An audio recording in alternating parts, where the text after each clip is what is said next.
Olá, pessoal. Meu nome é Fernanda Abrão e eu sou conteudista da disciplina de Metodologia Científica. Vamos trabalhar hoje o módulo 5, que são os instrumentos de coleta, técnicas de análise dos dados. Esse módulo é muito importante para o processo prático da pesquisa científica, ok? Então, vamos ver os nossos objetivos. A gente tem como objetivo classificar os diferentes tipos de dados e formas de análise em concordância com a abordagem da pesquisa. Tem como princípio também identificar os processos de coleta e análise de dados em uma pesquisa científica e compreender a forma de organizar, sistematizar e analisar os dados em sua pesquisa científica. Então, vamos lá? Pessoal, é muito importante a gente pensar quais são os instrumentos de coleta de dados. Antes disso, o que são dados? Os dados, a gente viu aí, né, logo no início, né, dos nossos estudos, a importância da informação. Só que os dados são os elementos documentais ou são resultados de uma medição, que podem ser obtidos aí pela percepção através de sentidos ou de execução de algum processo, tá? Então, a gente tem, os dados seria a matéria bruta a partir da qual a gente vai buscar informações e, consequentemente, sustentar o desenvolvimento de novos conhecimentos, ok? Então, eles seriam o quê? A matéria bruta, é o que está aqui definido também, a partir da qual as operações lógicas criam informações e essas são interpretadas para gerar conhecimento, ok?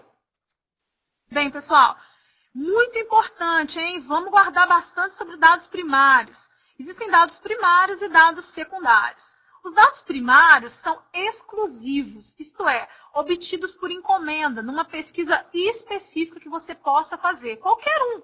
Né? Quando a gente fala encomenda, parece uma coisa assim, mais formal, né? De uma entidade mais renomada, mas as pesquisas que nós fazemos com o nosso foco de estudo, ela também é uma pesquisa, às vezes, com dados primários, porque a gente vai buscar aí o levantamento desses dados através, às vezes, de alguns instrumentos de coleta, como uma entrevista, como um questionário, ok? Então, eles são específicos de posse e uso de quem os organizou. É o levantamento, não, portanto, via uma pesquisa, como eu disse, levantamento específico e dirigido para a gente buscar as informações que serão fundamentais para a argumentação e defesa do nosso ponto de vista, ok?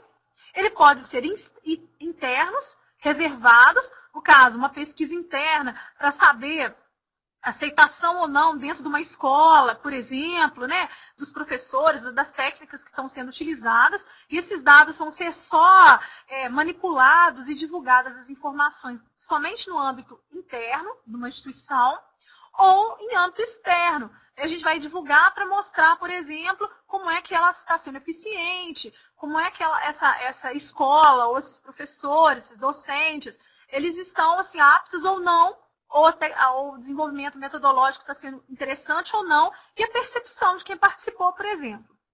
Então, esses dados aí podem ser internos, reservados ou externos, e podem ser oficiais ou informais, né? Então, os dados oficiais, que podem, por exemplo, o censo, ele primeiro tem os dados primários. Ele vai buscar, pesquisar como é feito, como é a população, as características, por exemplo, da população brasileira em X período. Tá? E aí a gente vai ver aí os dados secundários, em contraste com o que a gente viu agora sobre os dados primários. Então, o dado primário é aquele que eu busco. Eu mesmo vou buscar essa pesquisa, né, seja no âmbito público, seja privado, ou numa pesquisa de um grupo de estudo ou individual. Já os dados secundários são públicos. Como eu disse, o IBGE, por exemplo, ele fez o censo. Esses dados são dados internos, são dados primários para eles. A partir do momento que eles são divulgados, eu, professora Fernanda, e cada um de vocês aí, pode utilizar dessas informações para fazer a própria pesquisa, para contextualizar a nossa pesquisa. Então, esses dados são secundários. Eles foram adquiridos por alguém, levantados por uma X pesquisa, e nós estamos aí buscando a informação desses dados para essa divulgação, entenderam? Então, eles são públicos. O do IBGE é público, por exemplo, os dados aí de prefeitura, de governo, de município, ou de alguns órgãos públicos, eles são, e de privados também.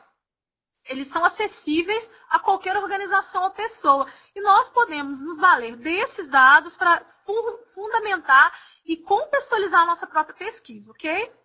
É interessante pensar na diferença, hein? Levantamento via documentos já existentes, então jornais, revistas, relatórios, associações, né? E podem ser internos, reservados ou externos, como eu falei para vocês. Então, dados de informações que terceiros fizeram. Geralmente, pessoal, eu dou uma dica.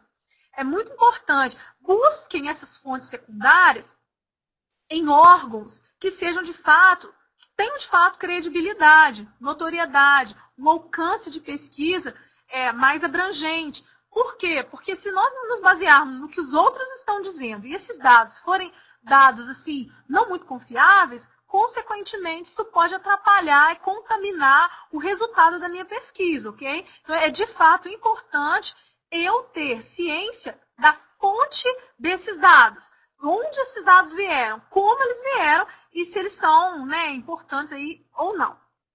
Eles podem ser oficiais, como eu disse, ou informais, ok?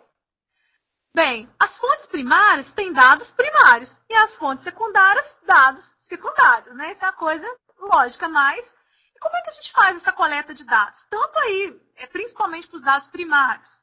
A gente tem que ter, que características um cientista precisa ter?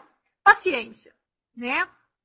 Perseverança. Nem se, por exemplo, você vai fazer uma entrevista, nem sempre você vai conseguir fazer 5 entrevistas, por exemplo, com um grupo que você quer fazer com as pessoas, porque às vezes, por conta de agenda, de compromissos, do tempo que você gasta também, às vezes, maior numa entrevista ou noutra, você não vai conseguir fazer esse número X de entrevistas, por exemplo, ou pesquisa documental, se você vai num acervo, por exemplo, no arquivo público, né?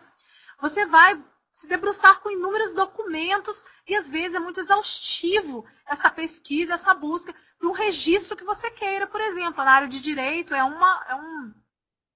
é necessário, é muito comum esse tipo de pesquisa documental, né? E precisa, portanto, aí perseverança, porque nem sempre você vai achar o que você está querendo, mas se você parar na primeira empreitada, na primeira dificuldade, isso vai ser ruim, né?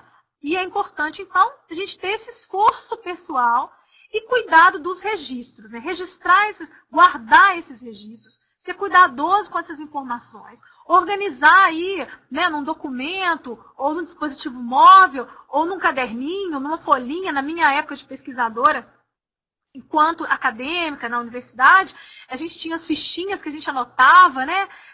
Fazia os fichamentos do que a gente precisava, os registros, e depois passava para o computador, mas hoje não, hoje vocês têm, né, dispositivos que vocês podem já fazer a fotografia, né, o scanner, o próprio registro desses documentos e organizar. Porque também não adianta você ter esse dispositivo móvel, seja ele qual for, e deixar tudo bagunçado, porque na hora de escrever, gente, é muito complicado. Porque você vai querer saber quem disse o quê, quando disse. Então, fez uma entrevista, abre uma pastinha. A entrevista foi realizada no dia 13, por exemplo. E com quem que foi, que dados aconteceram, que eventos interessantes que você achou interessante. Porque depois, gente, guardar isso na memória não é possível. É muito importante, então, registrar, tá? Então, a gente tem que pensar, a coleta desses dados, que objetivos de pesquisa que eu tenho, qual o tipo de pesquisa que eu quero fazer, o delineamento, da pesquisa, né? Os dados, eles são importantes, mas eles precisam, assim, estar muito bem alinhados aos elementos aqui que eu citei aqui para vocês, ok? Bem, o que coletar?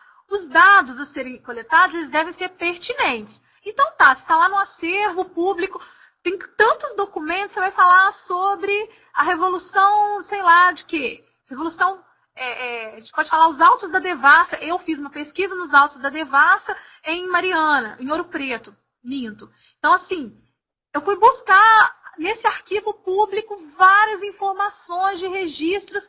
E, assim, é muita coisa. Se a gente não seleciona previamente o que a gente quer, a gente se perde, gasta muito tempo. Então, a gente tem que ver o que realmente tem a ver diretamente com a pesquisa que eu quero desenvolver. Porque senão a gente vai ficar com vários objetivos em aberto e a gente vai pegar vários arquivos e a gente vai se perder na busca desses dados, tá? Então, com quem coletar? A coleta deve ser feita dentro do espaço temporal geográfico. Então, assim, a pesquisa que eu estou realizando vai acontecer no período do século XIX, ou a Fernanda vai pesquisar do mês de novembro até o mês de fevereiro, na cidade de Ouro Preto, por exemplo, ou eu vou fazer uma pesquisa de campo na escola X, no período Y, com X professores, tá? Isso é o quê? Especificar a minha coleta de dados. Eu vou o quê? Organizar, direcionar os meus esforços, ok? Como coletar? A coleta de dados, ela deverá ser feita por instrumentos adequados ao tipo de pesquisa. Vai ser um instrumento questionário? Então tá, vamos organizar o questionário previamente. Para que eu preciso dessas perguntas? Eu vou precisar dessa pergunta para quê? Por que ela cabe aqui? Para eu contextualizar, por exemplo, o sexo, se a incidência, por exemplo, do bullying, por exemplo, mais no sexo masculino ou no feminino, em qual faixa etária, na escola X, por exemplo, ok? Então, é muito importante a gente fazer o quê? Essa escolha do instrumento, organizar o questionário, por sua vez, para que ele nos atenda.